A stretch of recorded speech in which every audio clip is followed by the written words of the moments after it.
Hey there, it's Leslie at Leslie's Cookies and Treats, and today I'm making mini ice cream cones that will go into my summertime cookie platter.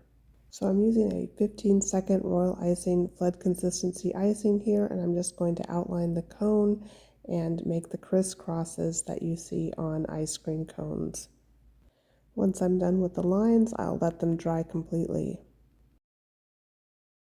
And now that my lines are dry, I'm going to pipe on some icing and brush off the excess. I just want it to sink into those crevices in between all of the lines I piped earlier.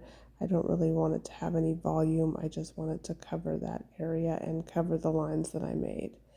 You could use a really thin royal icing here and just pour it on and shake off the excess.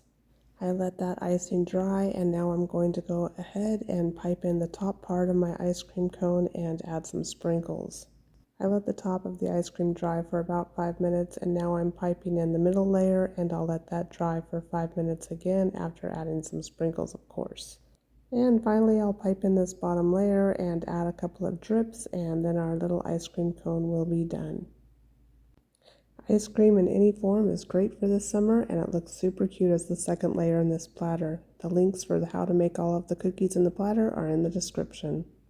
Be sure to subscribe to the channel for more cookie tutorials, and let me know in the comments what you'd like to see.